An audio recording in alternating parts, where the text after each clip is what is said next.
Chancellor, if I may, let's continue the conversation. Have your data. Well, good, because I'm looking at page 15 in the 2024-2025 Appropriations Request and Accountability Report. And you are correct when you state that first-time undergraduate student enrollment increased a combined 10%. In 2 years. In 2 years.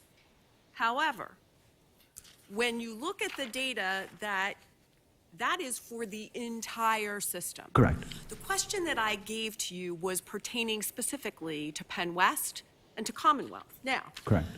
When I look at the overall headcount enrollment of all students, which is reflected in that chart on page 15 of what you submitted, Yep.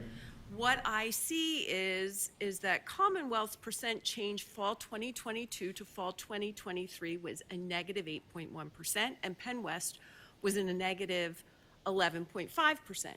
When I look at the headcount enrollment of first-time degree and certificate-seeking students, what I see is even more disturbing because it is masked by that combined 2-year number across the entire system, because then I see Commonwealth is minus, I take that back. Commonwealth is at 11.8% increase in those first-time degree and certificate-seeking students. However, Penn West is at a negative 20.5%. So I'm going to ask you the question again. Yeah.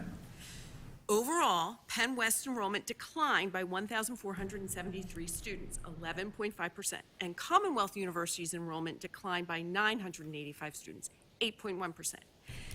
When you look at this first-time enrollment data for Penn West at minus 20.5%, what are you doing to mitigate these dramatic enrollment declines? And do you expect this trend to continue at these two integrated institutions? Yeah. So thank you for that question. And thank you for distinguishing between first-time, full-time, and total enrollment. And well, I didn't appreciate your characterization of the data and questioning what I presented to you previously as not being correct. We were, and my apologies, because I was talking about first-time, full-time, and I think you were speaking, but I'm glad we got that straight. So let me repeat the snake metaphor. So I'm looking very carefully always at the first-time, full-time. I understand the snake metaphor, but when you look at Penn West with a negative 20.85% on first-time students, sir, with all due respect, that's not a snake. Oh no, it's not good.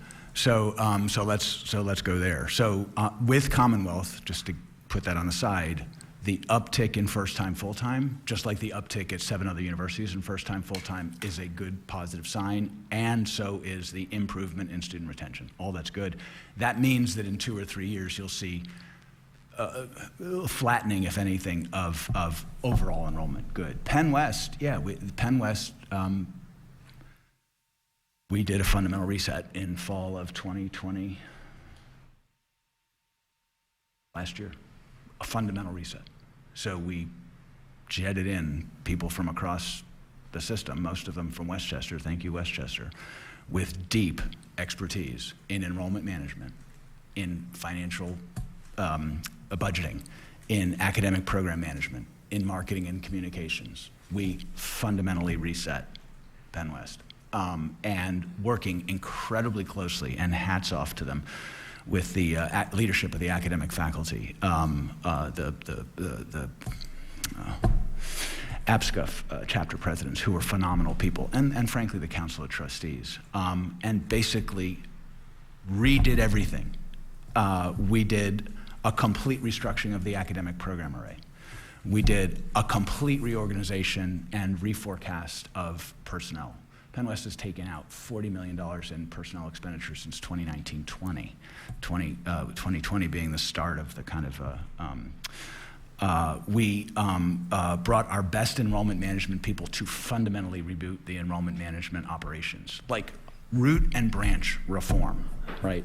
And as a consequence, things are So you're beginning to beginning to stabilize. see those applications come in for the next academic year. The- What actually, does it the- look like? The next application, so you're going to see another enrollment decline next year. You're getting the snake problem. Another enrollment decline Overall- after these enrollment declines? Overall enrollment decline, but we're So you beating. spent $40 million and you anticipate another enrollment decline?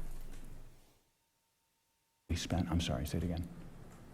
In your response earlier, you indicated that you spent over $40 million on new faculty and different things We there. saved over $40 million on saved over personnel, because you $40 asked million. earlier about what the savings were. Okay. And it's about $20 million at Commonwealth. Those are the two data points I didn't have last time. With all due respect, I have sat here and listened to you say, I don't know, I don't know, I don't know. You look forward to the conversation with regard to this, it's not a merger, whatever you're calling it, between the community colleges and the state system of higher education. Mr. Chancellor, the conversation is happening now. And we can't seem to get these new integrated systems to perform appropriately. If the education being provided is a value and is relevant, you would see an enrollment increase. So now we're going to take this on. You have no answers, and I'm really, really concerned. And I will turn this back over to the chairman. Hopefully he will do some follow-up, because I'm leaving here even more concerned than I came into this hearing. I Thank you appreciate very that. much. Thank you, Senator.